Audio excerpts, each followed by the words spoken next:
Hey, I'm Lauren.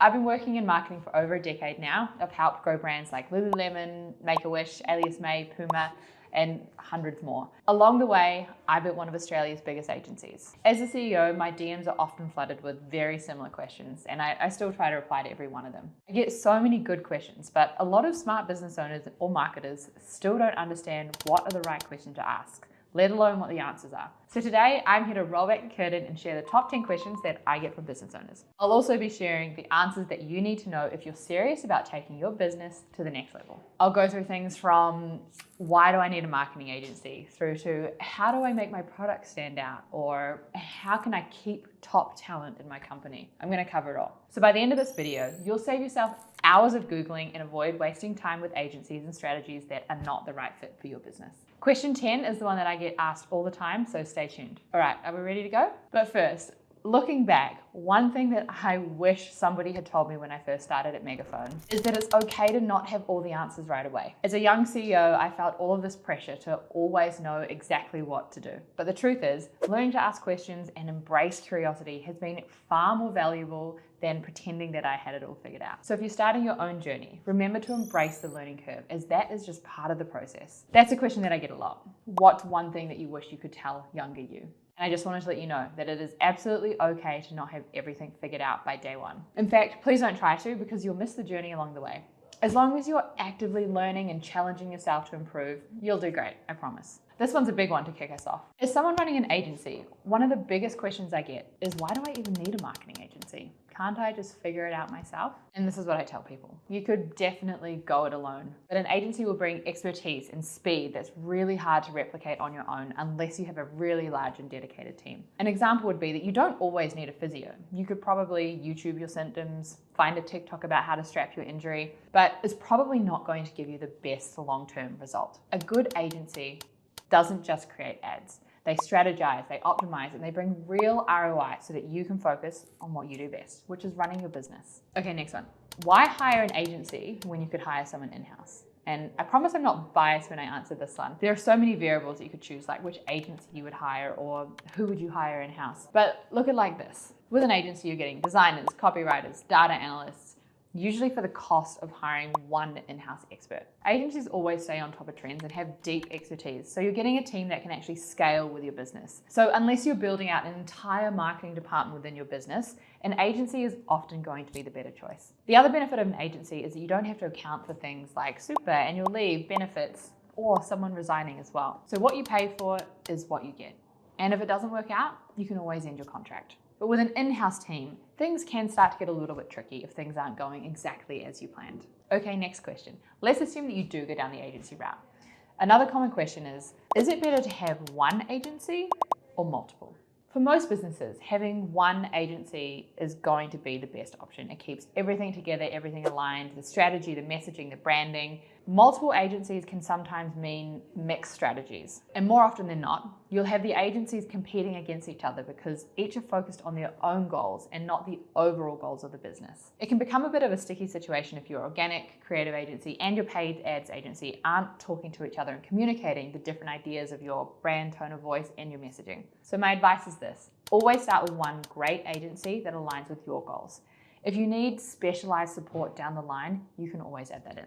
All right, next question is, I'm new to digital marketing. Which platforms should I start on? I love this one because the answer is actually really simple. I always say, go where your target audience is. For most brands, that would mean Facebook and Instagram advertising and Google ads if you need leads or sales right away. And you should never forget about email marketing. It's still one of the best ways to connect with your audience directly. Focus on the platforms that are going to have the biggest impact first, and then you can move on to the other ones. You can be adding things in like Pinterest or TikTok or Amazon ads. This next question is something I get from e-commerce brands, but it's relevant to all businesses too. People often ask me, how do I get my product to stand out in a crowded market? Standing out isn't about just having a unique product. It's about creating an emotional connection with your brand. My friend does this so well. She sells a makeup brush cleaner and sanitizer, but she's built an entire business which does a whole lot more than that. It's engaging, it has personality, and it builds loyalty and protection against someone going to their competitor. I can guarantee you they will not get that experience from any other brand. Think Think about what makes your product different, what makes your brand different, and why should your customers care about it? It could be building your brand story, it could be the quality of material that you use, or the exceptional customer service that you provide. There's a great system from Alex Smith who wrote No Bullshit Strategy.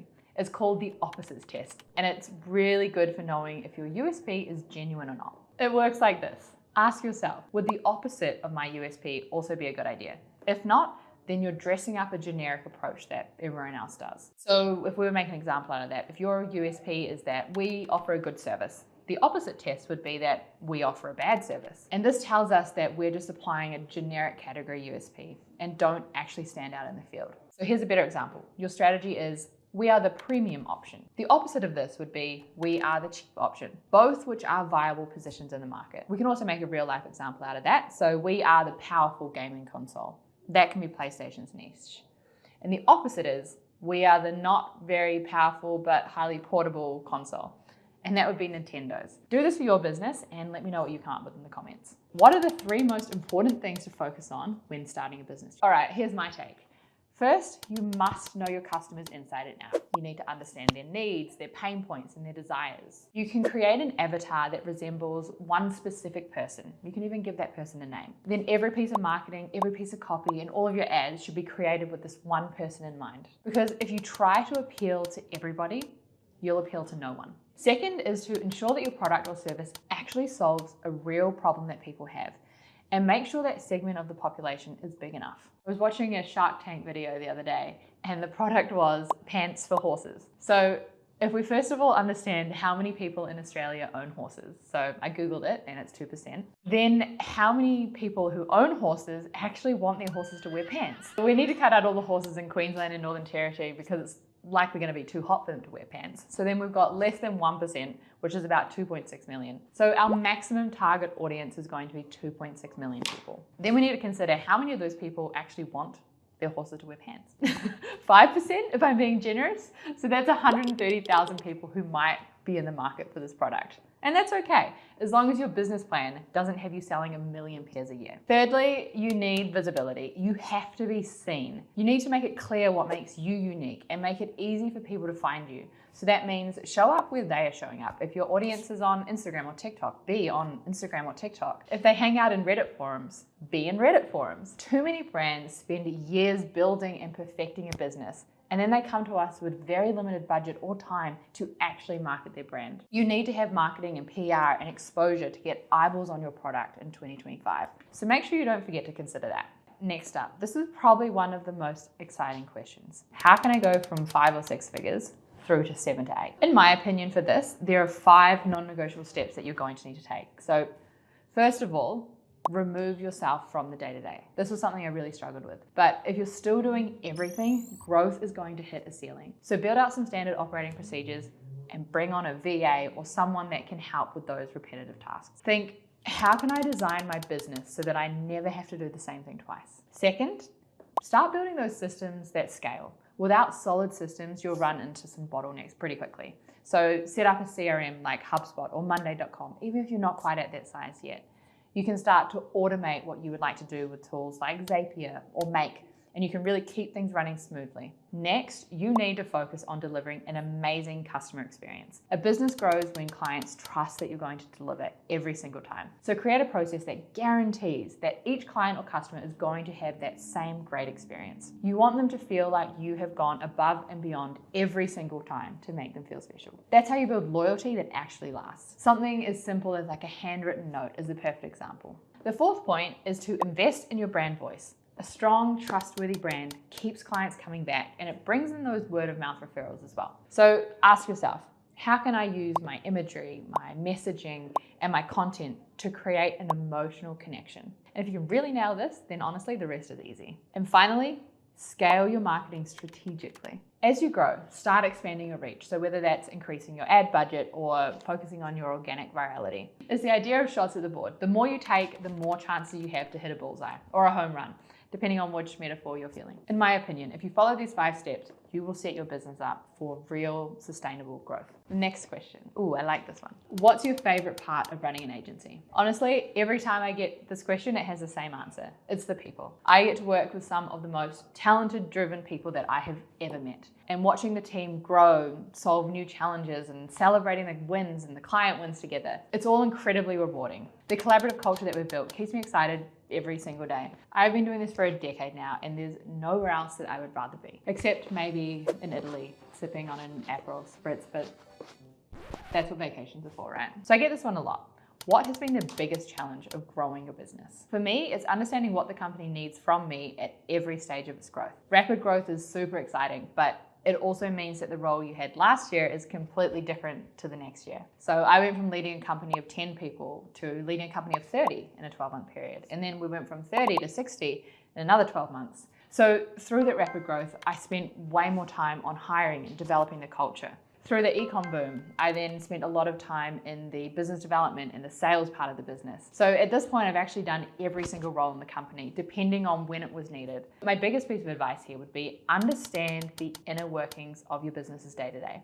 Assess the opportunities that you have, and then also assess your skill set and place yourself where you think you're going to have the biggest impact. And also recognize when there might actually be someone better to take that position from you. The companies who are led by someone who doesn't know when to pivot often fail through periods of big change. So embrace that change, is where you're going to learn the most. Finally, this is the big question, and arguably probably one of the most important. How can I find and keep rockstar talent? Attracting the best employees starts with understanding your own brand and your culture. What makes your workplace unique? Keeping great people is about supporting them. It's about recognizing when they do well and creating an environment where they can grow. When people feel valued and challenged, they stay and they bring their best to the table every single day. Here are 5 of the best tips that I have found so far in hiring a standout team. First of all, you can hire in pairs. If you're going through fast growth, you can hire 2 people together, build some camaraderie and a little healthy competition. Number 2, make your job ads exciting. Don't just list what skills you need. Show what's in it for them. Number 3, screen for values, not just skills. You can teach skills, but values and cultural fit are what makes someone a team player. We actually do the vibe check interview first at Megaphone, followed by the skill-based interview. Number 4, test with real-world tasks. So you can skip some of those typical interview questions, but get the candidates to tackle a task that they would actually do in the job and see how they perform. You can also ask an out-of-the-box question. We like to ask, how many cars do you think there are in Australia?